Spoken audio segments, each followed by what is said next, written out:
नमस्कार, आप देख रहे हैं सुनो पॉलिटिक्स न्यूज। आइए अभी की 10 बड़ी खबरों पर एक नजर डालते हैं। उसके पहले अगर चैनल पर नए हैं, खबर अच्छी लगे तो चैनल को सब्सक्राइब करना बिल्कुल ना भूलें। देखिए, पहली खबर आ रही है। 5 राज्यों में हुए विधानसभा चुनाव अब अंतिम दौर में है। मध्य प्रदेश, छत्तीसगढ़, तेलंगाना और राजस्थान में मतगणना का दौर शुरू हो गया है। सबसे पहले पोस्टल बैलेट की गिनती होगी। इसके बाद करीब 8:30 बजे से रुझान आने शुरू हो जाएंगे।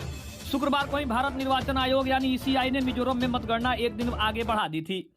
मुख्यमंत्री शिवराज सिंह की अगुवाई वाली भारतीय जनता पार्टी की सरकार को राज्य में कांग्रेस से कड़ी चुनौती मिलती दिख रही है। बीते विधानसभा चुनाव 2018 में यहां कांग्रेस ने 230 में से 116 सीटों पर जीत हासिल कर कांग्रेस ने सरकार बनाई थी।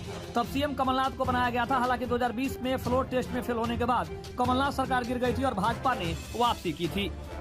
शुरुआती रुझानों में KCR के लिए झटका, दोनों सीटों पर पिछड़ रहे हैं।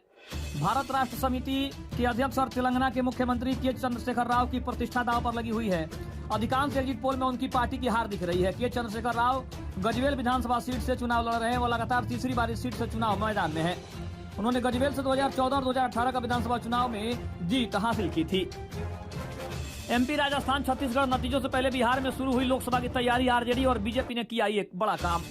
मध्य प्रदेश, राजस्थान, छत्तीसगढ़ में आज तय हो जाएगा कि किसकी सरकार बनेगी। तीनों राज्यों में हुए विधानसभा चुनाव के नतीजे सामने आ जाएंगे। लेकिन बिहार में इससे पहले ही लोकसभा चुनाव की तैयारी में सियासी दल जुटे हैं और 2024 के रणनीति का ब्लूप्रिंट भी तैयार किया जा रहा है। 4 राज्यों का मैच 2-2 से होगा ड्रॉ। कांग्रेस को राजस्थान, MP से झटका, दक्षिण से गुड न्यूज मिल रही है। 4 राज्यों के विधानसभा चुनाव में वोटों की गिनती जारी है। ताजा रुझानों में 2-2 राज्यों में कांग्रेस और BJP की सरकार बनती दिख रही है। कांग्रेस को जहां राजस्थान में अपनी सरकार जाती नजर आ रही है, वहीं दक्षिण से उसके लिए गुड न्यूज देखने को मिल रही है। 9 बजे तक के ताजा रुझानों में दक्षिणी राज्य तेलंगाना की कुल 119 सीटों में कांग्रेस 55 पर आगे चल रही है, जबकि सत्तारूढ़ KCR की पार्टी काफी पीछे चल रही है। दिल्ली कांग्रेस मुख्यालय में लगे चौंकाने वाले पोस्टर एक साथ नजर आए। राहुल गांधी और भगवान राम की तस्वीर, क्या है इसके सियासी मायने।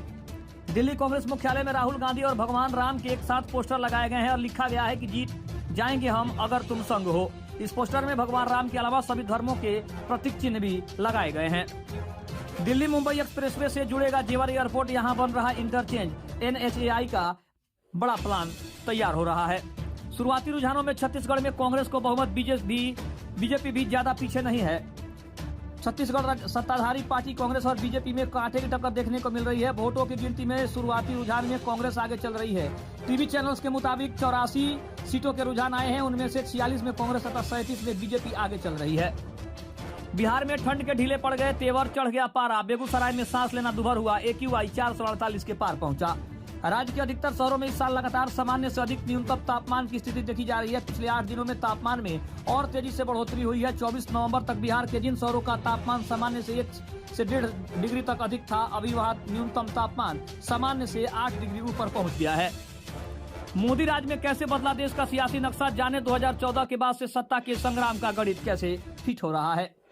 प्रधानमंत्री नरेंद्र मोदी के देश की सत्ता में आने के बाद देश का सियासी नक्शा कैसे बदला है। मोदी सरकार बनने के वक्त कितने राज्यों में भाजपा और कितने राज्यों में कांग्रेस की सरकार थी, कितने राज्यों में अन्य दल सत्ता में थे, कब देश की सबसे ज्यादा आबादी वाली हिस्से में भाजपा और उसके सहयोगी सरकारों का शासन आया। ऑस्ट्रेलियाई दिग्गज की भविष्यवाणी, हार्दिक पांड्या के बिना भी GT पहुंचेगा फाइनल में, कहा ठगा हुआ महसूस कर रहा हूं। तो बता दें कि ये थी अभी की 10 बड़ी खबरें। खबर कैसी लगी कमेंट में जरूर बताइएगा। तब तक के लिए धन्यवाद। जय हिंद, जय भारत।